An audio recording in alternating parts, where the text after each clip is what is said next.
welcome back to GTD. I'm Micah Farmer, joined as always by Keegan Miller, and it's time for our NASCAR Race review episode of the week. Just coming off a race at Dover, only has one date now instead of two, but don't worry, the racing is still as stale as ever at the concrete 1 mile track. And it was a lot of Rick Hendrick, a lot of Joe Gibbs. They locked out the top 8 spots for a lot of this race. Christopher Bell ended up falling out after spinning a couple times, and towards the end, there was some rain. Denny Hamlin managed to stay out, cycle to the front, get the win, hold off Chase Briscoe at the end. Some great racing between those two as Denny Hamlin held on to get his 4th win of the year.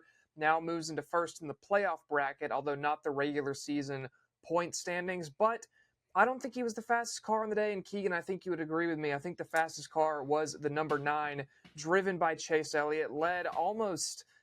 I believe did lead about 250 laps in this race, was super fast all day. I don't think actually was ever passed under green in this race, and I'll throw up the graphic here. According to Auto Racing Analytics on Twitter, had about over half a lap of pace on the rest of the field over the course of the full race by median lap time. So I'll throw that graphic there so you guys can better understand what I'm talking about. But Alan Gustafson, once again, made an interesting decision. I felt like I was getting flashbacks to the 2020 Coke 600. Keegan, why don't you just walk us through what happened with good old Alan up on the pit box? Well, I would, Micah, but I'm having a hard time remembering this race. I've kind of washed it from my brain. I think I just sat in bed last night eating a tub of ice cream, like when a girl breaks up with like a long-term boyfriend, and I was like, hey, speaking of breakups, this should be a breakup. We don't know. I mean, it's hard to say right now because now after Dover, he is the sole leader of the season points, and he's got a win under his belt this season, and he's got probably the most momentum in the sport right now. You could argue. So it's difficult to kind of be like, oh, this guy needs to be gone. But then you see this happen probably 3 to 4 times this season, where it either cost him a win or at least a top 5. We've talked about it on the show before. It's just, I'm not saying make a move now. He doesn't need to be gone during the season. But if you're Chase Elliott and you're the guy behind the wheel, and this is in the playoffs where you have to win to move on, you don't point your way to the next few rounds deep into the playoffs in this format. I think you just start making your own decisions. We've seen Kyle Busch do it. We've seen some older veterans do it. I think Elliott has earned, he may get a little criticism from it. He's not where Kyle Busch is now, but I think he's earned the ability to be like, no, we're going to do this. And if he's wrong, scrutinize him, penalize him inside the team, do whatever you want. But it can't be worse. So I don't think he's going to come out and say this, but I think he's going to start taking some stances from behind the wheel and be like, because you saw it on the radio. He was like, I don't feel comfortable pitting here.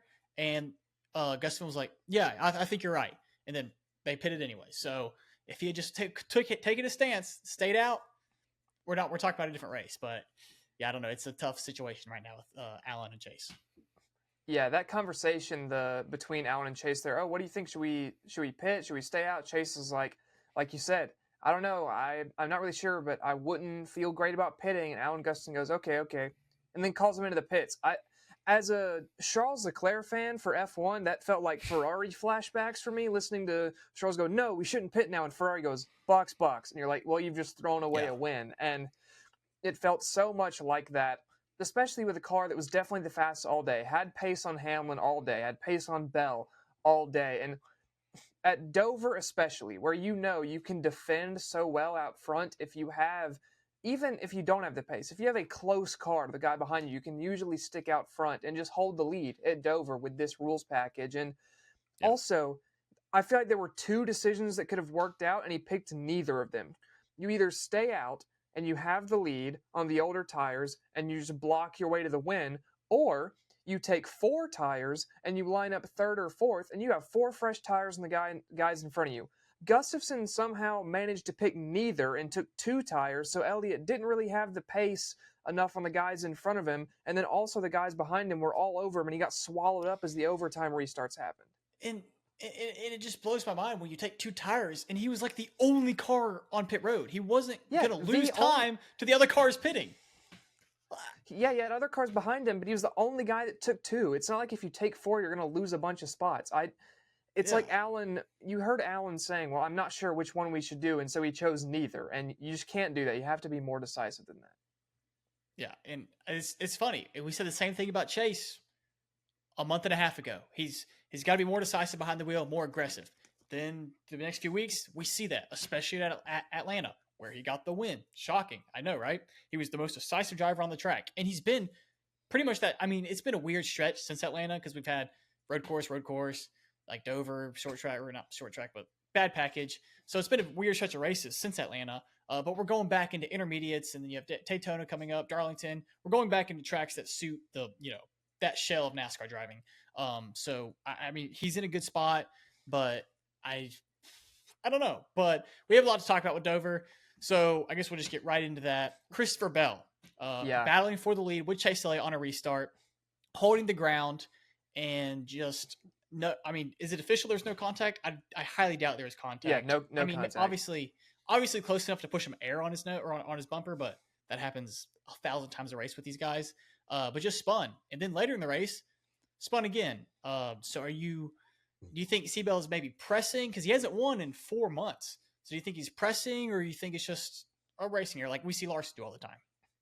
Well, I think it's really telling when they interviewed him during the rain delay, and they said, "So, Christopher, what do you think is going to happen when we get out of the rain delay?" And that's when he was next to Hamlin. And I remember he said, "Well, whoever wins the restart's going to win the race." And so, if he's going in with that attitude of "I have to get by him here and have to hang out here, or else there's no way to pass," I think he's just pushing harder in that situation than he would normally. Because I think you would agree, Christopher Bell is not really a really mistake-prone driver usually. This is a guy who usually keeps the car clean, very solid. So to see him do that twice in one race, I think is highly unusual. And I think it's the mentality of, if I don't hang with him and get by right now, it's impossible for me to get past. Yeah, the only reason he spun that second time was because he saw the 11 pulling off, and he was like, "I have got to side drag this guy." And he was like, "I have to force myself to go to the throttle too soon and hope it sticks." Next gen car, it didn't stick. Moral of the story, he spun, collected, Byron, who was having a solid day. Byron having a solid day, and then also Noah Gragson. But yeah, I felt really bad for Gragson. Yeah, but it's nothing to be worried about for Christopher Bell. He's fine. He's in a good spot. He still has the 3 wins in his bank. He's probably going to get another one at some point this year. So it's not. I don't think it's anything to be worried about.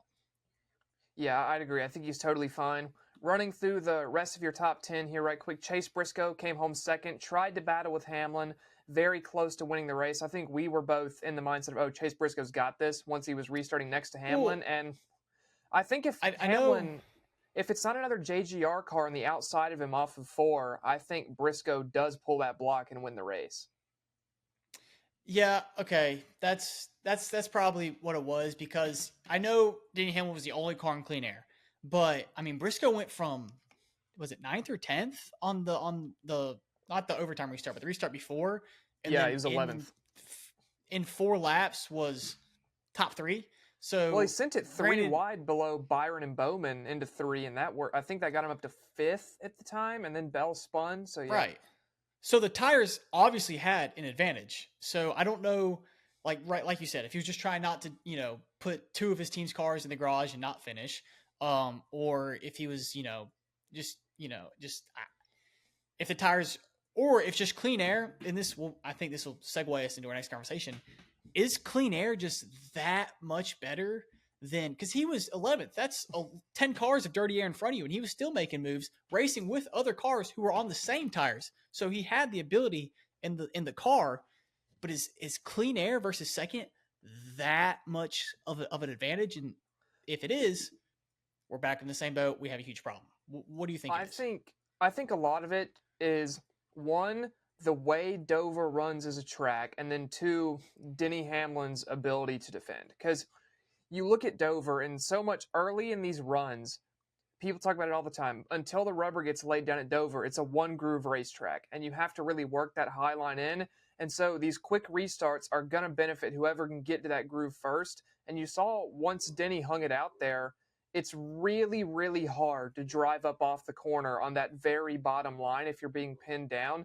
And like I said, Briscoe's not going to try to hit a teammate off the wall there. So I think that the combination of Denny being able to have that kind of perfect line with the way Dover works off restarts, and then Chase Briscoe being pinned down there, even with the fresher tires, Denny Hamlin knows how to keep another guy kind of stuck to where they can't get off that corner. And even though clean air definitely is a big difference, I think especially there, that's also just this particular track and Denny Hamlin's ability as a driver.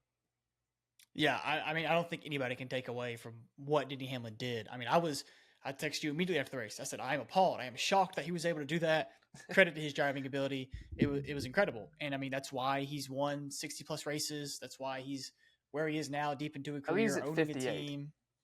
58. Yeah, Kevin Harvick's at 60. He needs 2 more to tie Kevin Harvick and enter the top 10 in all-time wins, which is very interesting. So hopefully one of these days he can get a championship and we can, put down the argument of, is he the best driver without a championship? The answer is yes. So don't I would say now it's definitely him. Yeah.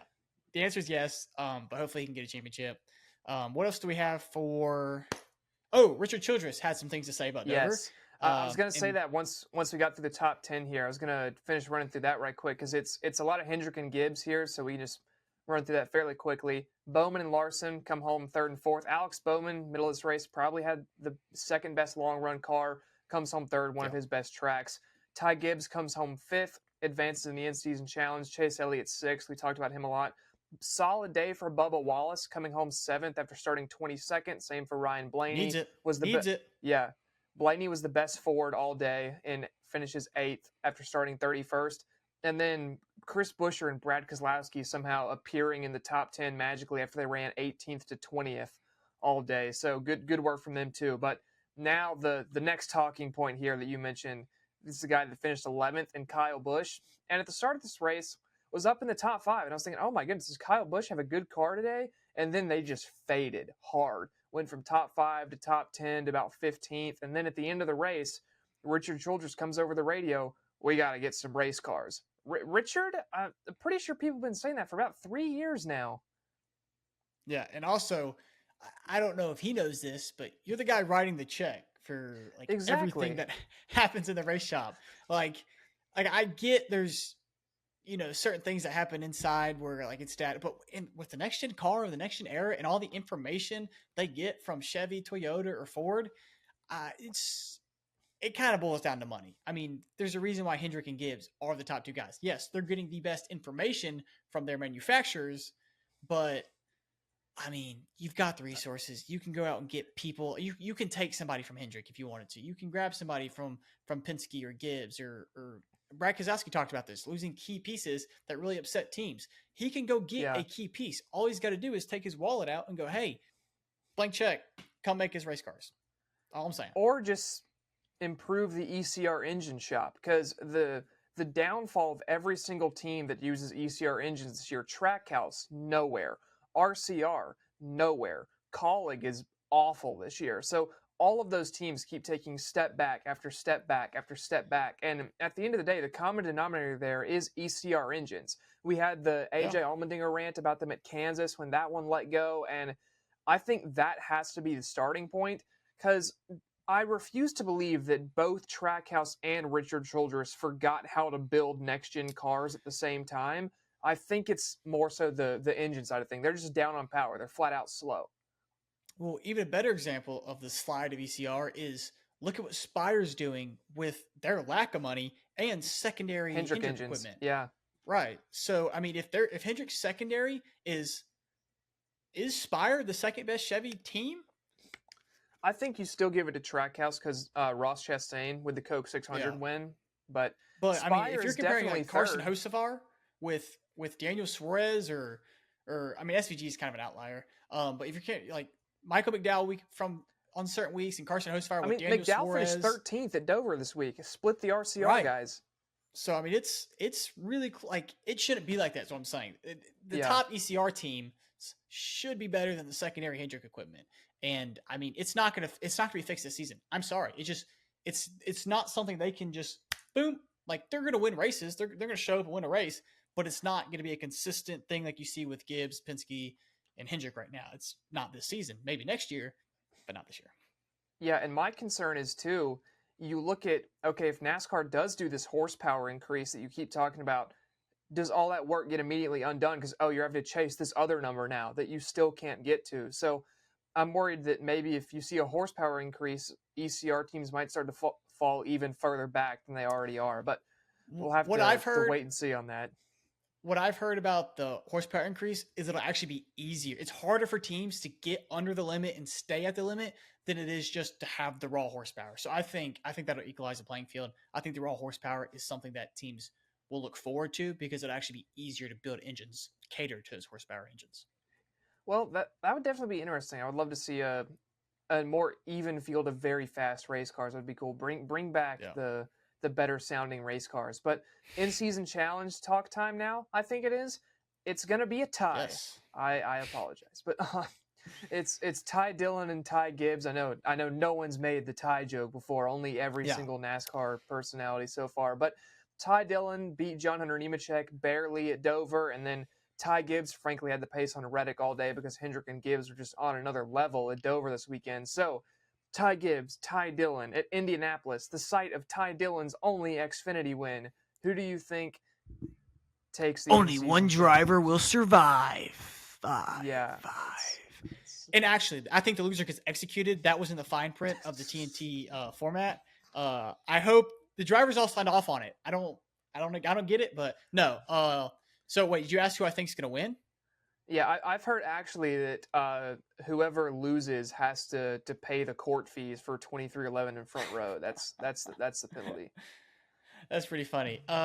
Okay, well I didn't know. I thought we were going to say this for the preview episode, but yes, who's going to win? You know what? We will. Wait, you guys aren't finding out anything. You just know that Ty Dillon and Ty Gibbs are advancing. We just Marvel Cinematic Universe teaser trailered y'all. Yeah, we just in credit scenes. Like you have to wait 4 years to find out where Thanos is. Yeah, we're going to talk about court documents instead, so hooray. 2311 in front row have officially lost their charters, ran as open teams for Dover, so they only get a third of the payout money, and not great. I do believe that NASCAR has promised not to sell those charters until the injunction ruling happens, so for now at least those charters aren't going to be sold. I know Jimmy Johnson right now is looking at those charters like SpongeBob looks at water, like, come on! But for now, at least, they are not for sale. Yeah, NASCAR changed some rules today about how open charters and open races work. And there's a lot going into it. Also, that's ridiculousness because you're getting sued for monopolistic practices and just being able to change the rules however you want. So then you change the rules to benefit the teams who are suing you, but in doing so, you help their court case saying how you can manipulate the rules however you want. I don't know who made that decision, but that was stupid. I don't know if this has been talked about or how viable this is. I'm not a lawyer. I'm not an attorney. I'm not a sports agent. I don't know how this will happen. But this was all about owners like getting a share. Michael Jordan, Denny Hamlin, them getting like a say at the table and permanent charters. Permanent charters is a really good thing. And pieces of the pie. If the drivers get together and do something like the NFLPA or the MLB Players Association, can the drivers unionize? They may already be unionized. I may just be, but I don't. I have no idea that you've gone outside of my pay grade. Right? Can they unionize and kind of be like, "Oh, we're all as one," like, like other major sports do, and like we saw MLB go on strike a few years back, and well, that seemed to work. Like if the drivers don't show up to the track, no, it doesn't work because we're having another walkout in like 2 years for the MLB. Get ready, or next year, whenever it is. That is true, but it doesn't work. If the drivers don't show up to a race, they can't just pick like 40 guys from the stands. Like, yeah, they can. I'll show up. Yeah, that'll go smoothly, dude. I play iRacing. All right. Yeah, I play iRacing with guys, and that's difficult as it is. You put them in actual race cars. Good luck, my friend. But I'm curious if someone is a lawyer watching this, which. Whatever. Definitely not. Yeah. Just let us know, like, if the drivers unionize, can they accomplish similar goals to what the lawsuit was trying to accomplish? If that makes sense. I have no idea. So we'll have to find out. But on that very fun courtroom documents note, we're going to wrap up the Dover recap here. So thank y'all for tuning in. If you want to hear about our in-season challenge picks and race picks for Indianapolis, along with a full preview for that race, that'll be out later this week. So hopefully you get to check that out. MLB video also coming back this week, as well as a preview for F1 in Spa towards this weekend. But for now, thank y'all for tuning in. I've been Micah. That's been Keegan, and we'll see you later this week on GTD.